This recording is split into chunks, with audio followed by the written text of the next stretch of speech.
Nominations পাওয়াটাও এখন অনেক আর্টিস্টদের কাছে একটা স্বপ্নের মতো। আর্টিস্ট, ডিরেক্টরস এবং যারা হচ্ছে শিল্পাঙ্গনে আছে তাদের একটা ড্রিমের মতো। আমাদেরকে আসলে এই ইভেন্টটা নামানোর জন্য অনেকই কাঠখুটরা পার করতে হয়েছে।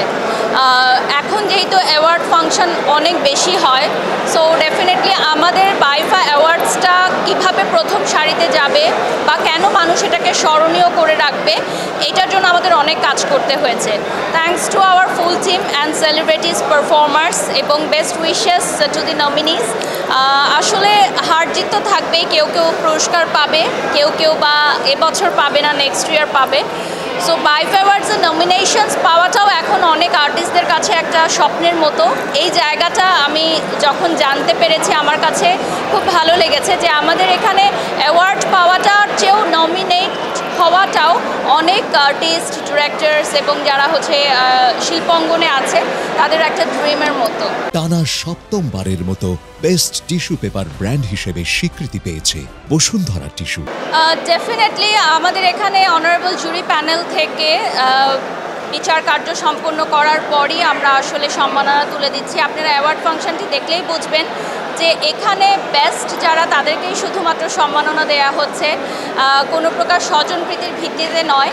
যেমন আমি অ্যাজ আ ফেস অফ বাইফা অ্যাওয়ার্ডস আমি নিজেই কিন্তু গত আসরেও অ্যাওয়ার্ড নিয়েছি as a best brand promoter. এবছর কিন্তু আমি কোনো অ্যাওয়ার্ডিও না, নমিনিও না।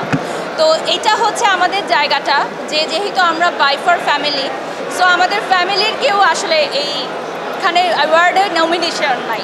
তো এখান থেকেই আসলে বোঝা যায় যে আমরা কতটা স্ট্রিক্ট রেখেছি, এন্ট্রি কার্ড থেকে শুরু করে নমিনেশনের জায়গাটা, অ্যাওয়ার্ড রিসিভিংয়ের জায়গাটা, ইনফ্যাক্ট পারফরমেন্সের জায়গাতেও আমরা একদম বেস্ট আর্টিস্টদেরকে নিয়ে এসেছি যারা হচ্ছে ডান্স খুব ভালো করে, গানের ক্ষেত্রে যারা বেস্ট সিঙ্গার্স আছে। আপনারা দেখেছেন আজকে আজীবন সম্মাননারও একটা আয়োজন রয়েছে, সো আশা করি ভালো লাগবে। আমি এখনও এ বিষয়ে অত বেশি নলেজ গ্যাদার করি নাই। সো যেহেতু বাইফা অ্যাওয়ার্ডস নিয়ে এই বিগত দিনগুলোতে অনেক বেশি ব্যস্ত ছিলাম, আমি আমার লাইভ প্রমোশনের কাজগুলো আসলে স্টপ রেখেছি বাইফা অ্যাওয়ার্ডসের জন্য। অনেক মিটিং ছিল আমাদের এবং অনেক প্রি প্রোডাকশনের কাজ ছিল।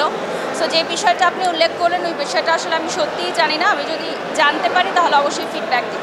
ঈদ নিয়ে আসলে প্রস্তুতি থাকে যে যেহেতু এবারে কোরবানি ঈদ, সো যেহেতু কোরবানি যায় যাচ্ছে, সো ওটা নিয়েই ব্যস্ততা থাকবে, গরু নিয়ে ব্যস্ততা থাকবে।